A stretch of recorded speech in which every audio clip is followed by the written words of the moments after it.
Hello and welcome or welcome back to another episode of Shoulders Down.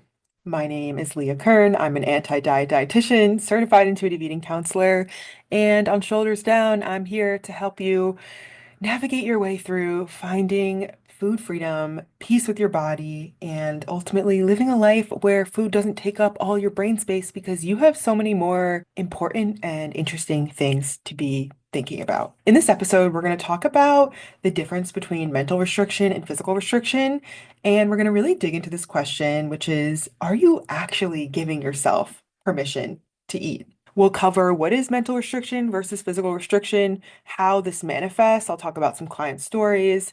We'll talk about sneaky ways mental restriction can show up, and then how to move past mental restriction.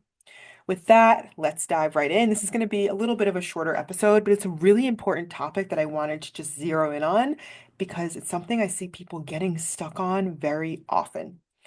So intuitive eating hinges on the idea that getting rid of food rules and giving yourself unconditional permission to eat helps you not feel so obsessed with food, helps to take foods off a pedestal, and ultimately helps you to stop binge eating. And this is now based in a ton of research. I've seen it play out with myself, with the hundreds of clients I've had the opportunity to work with, and the research captures that when we take away food rules and we get rid of all of these different restrictions and stipulations, then food has a lot less power over us. Also, there's this idea of habituation. When you lift the restrictions, you'll eventually habituate and feel less out of control around these previously restricted foods. But maybe you're sitting here and you're listening to this and you've tried the whole unconditional permission thing and you're still feeling out of control. Maybe you're thinking, I'm giving myself permission to eat all foods, but I still feel like this intuitive eating thing isn't working for me. Like I'm one of the rare exceptions where I give myself unconditional permission and still feel out of control. And this could be because you might still be mentally restricting, which is a very sort of subtle thing that happens that you might not even be aware that you're doing this, which is why in this episode we're going to talk about what even is mental restriction and how do you know if it's happening to you. To start, let's go over the difference between mental and physical restriction. Physical restriction is not keeping the foods in the house, not allowing yourself physical access to those foods, not buying them, not making them or baking them or cooking them, not allowing yourself physical access to those foods. So, really simple example, maybe you don't buy ice cream. You don't allow yourself access to ice cream, you don't let it in the house, and maybe if someone brings it over, you try to get it out of the house as quickly as possible. Whereas mental restriction is much sneakier. When you are mentally restricting, you are physically allowing yourself access to the food, but you have a bunch of stipulations or rules about eating that food. So, if we follow the ice cream example, this might sound like I'm allowed to have ice cream in the house, but I can only have it after dinner, or I can only have one scoop of a small size, or something like this. And mental restriction still registers as restriction to the brain and can still lead to feeling out of control. Mental restriction often lingers a lot longer, even when we're trying to lift all the food rules. We still have these deeply ingrained neural pathways, especially if you're someone who had been dieting or restricting for years or decades. So I'll start by sharing a client story of an interesting client case where mental restriction was really getting in the way of this person's progress. So, a few years ago, I worked with a client, and on our initial discovery call, she said to me, yeah, I learned about intuitive eating a few years ago. I've been trying to do it, but I just still feel out of control around food. It doesn't feel like it's working. She read the intuitive eating book and was practicing the principles, but was still binge eating. And we ended up working together. Through our work, it became clear that though she was giving herself physical access to the previously off-limits foods, she had a ton of hang-ups and different internalized rules and restrictions around those foods.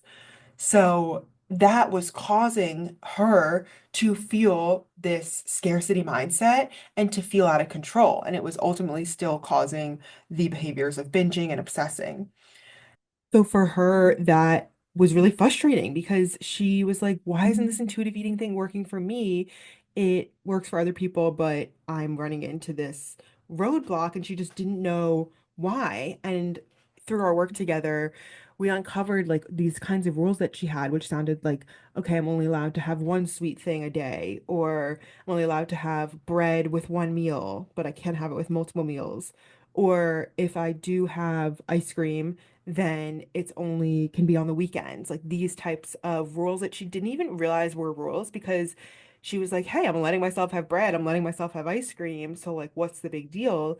But what happens is if you are telling yourself, I'm only allowed to have ice cream on the weekend, well, then your likelihood of binging on the weekend is so much higher because that food still feels precious. It's still on a pedestal and it still registers as scarce to your brain. And similar with the bread thing, if you're like, oh, I'm only allowed to have bread at one meal, that tarnishes your trust with your body because what if your body's craving bread at more than one meal? And what if then at the meal where you allow bread, you feel like, ugh, I'm not really hungry. I'd like to stop right now. I've eaten enough, but this is my one shot to get bread for the day, so I better finish this whole sandwich even though I'm feeling full. So it creates a situation where it's harder to honor your body's cues because of these different mental restrictions that are at play. So if you realize that, yep, I'm doing this, if you're listening to this and you're resonating and you're like, ah, shit, I'm definitely mentally restricting, the good news is that there are things you can do to work on undoing it. The first step is awareness, is to realize that, oh, I'm doing this thing. Yeah, I do that thing where I feel like I can only have bread once a day or dessert only after dinner. Once you have that awareness, the next step is to challenge those rules. What if you had breakfast dessert or lunch dessert if your rule is only dessert after dinner? What if you had toast for breakfast and then a sandwich for lunch or bread with your dinner? Some nice, I don't know, I just pictured like Italian bread dipping in like a pasta sauce. And that's probably going to be hard at first. It might feel a little scary. And so that's where we can use something called the and statement. So the and statement is where we validate the fear or the feelings that are coming up. And then we use the word and to hold more than one reality at once. And we offer our brain a reframe to help dig a new neural pathway and hopefully over time let that old neural pathway, the one that is full of mental restrictions, overgrow with weeds.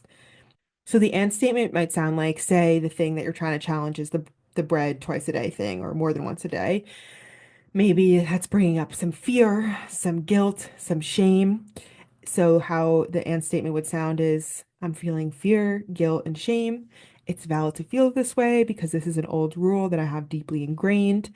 And I'm working on remembering that even this type of mental restriction can lead me to binge or eat past comfortable fullness.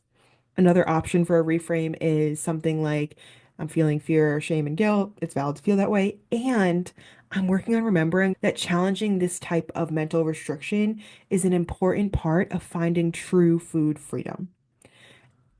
Again, the and statement, the steps are step one, identify the emotion. Step two, validate. Step three, reframe. And between the validation and the reframe, you're going to use the word and to hold that more than one reality can be true at once. You can have feelings of fear and shame and guilt, and you can also, in the same moment, even though you're feeling those big scary feelings, challenge that fear. So to recap, this is a very quick episode. If you've been trying to give yourself permission to eat and you're still feeling out of control, it could very well be that you're still experiencing mental restriction. Mental restriction still triggers scarcity mindset, and undoing this type of restriction starts with awareness and building new neural pathways. I hope this episode was supportive for you. If you have any questions or if you feel stuck, like, ugh, I think I'm just going to have this internal calorie counter for the rest of my life or these internal rules forever. I don't think I could ever undo them. Know that it is possible. And if you want more support, you can apply to my one-to-one coaching program via the link in the show notes. And I'd love to help walk you through rewiring and finding food freedom so you can live your most joyful and expansive life. That is all for today's little quick mini episode, and I'll see you in the next episode.